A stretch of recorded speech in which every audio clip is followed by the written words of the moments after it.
Hi friends, ഇന്ന് beetroot തോരൻ വെക്കാൻ പോവുകയാണ്. ബീട്രൂട്ട് തോരനെ നമ്മളൊരു വലിയൊരു ബീട്രൂട്ട് എടുത്ത് തൊലി കളഞ്ഞ് കഴുകി വൃത്തിയാക്കി കൊത്തി അരിഞ്ഞ് വെച്ചിട്ടുണ്ട്. ഇനി അതിനാവശ്യമായ ചുവന്നുള്ളി, പച്ചമുളക്, കറിവേപ്പില, ജീരകം, തേങ്ങാപ്പീര, മഞ്ഞൾപ്പൊടി, ഉപ്പ്.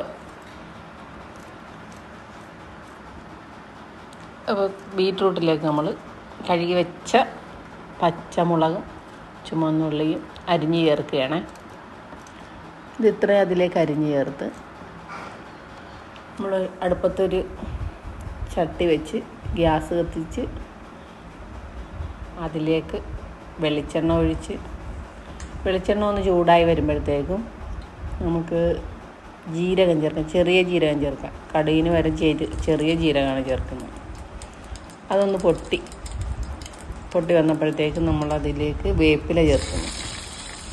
വേപ്പില ഇട്ടതിന് ശേഷം നമ്മൾ അരിഞ്ഞു വെച്ചിരിക്കുന്ന ബീട്രൂട്ട്, ചുവന്നുള്ളി,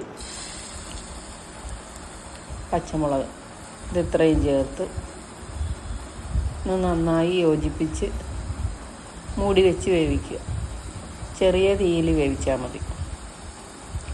അപ്പോൾ ഒന്ന് മൂടി വെച്ച് ചെറിയ തീയിൽ വേവിച്ച്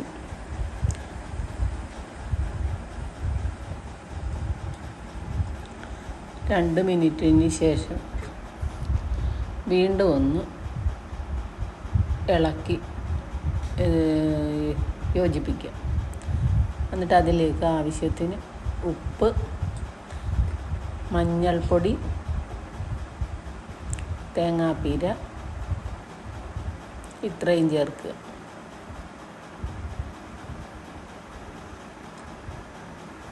ആവശ്യമായ ഉപ്പും മഞ്ഞൾപ്പൊടിയും തേങ്ങാപ്പീരയും ചേർത്ത് വീണ്ടും ഒന്ന് മിക്സ് ചെയ്ത് മൂടി വെച്ച് 2 മിനിറ്റ് വേവിക്കുക.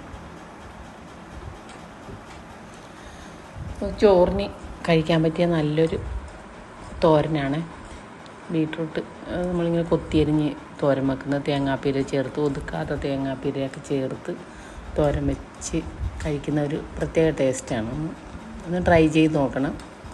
ഇഷ്ടപ്പെട്ടാൽ ലൈക്കും ഷെയറും കമൻ്റ് ഇടാൻ ഒട്ടും മറക്കരുത് കേട്ടോ. അപ്പോൾ അതൊന്നുകൂടെയൊക്കെ ഒന്ന് മിക്സ് ചെയ്ത് ബീട്രൂട്ട് തോരൻ റെഡിയായി മക്കളെ.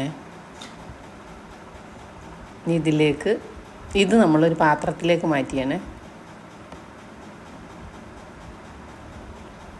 പാത്രത്തിലേക്ക് മാറ്റിയിട്ടുണ്ട്. ബീട്രൂട്ട് തോരൻ ഇഷ്ടപ്പെട്ടാൽ ലൈക്ക് ചെയ്യണം, ഷെയർ ചെയ്യണം.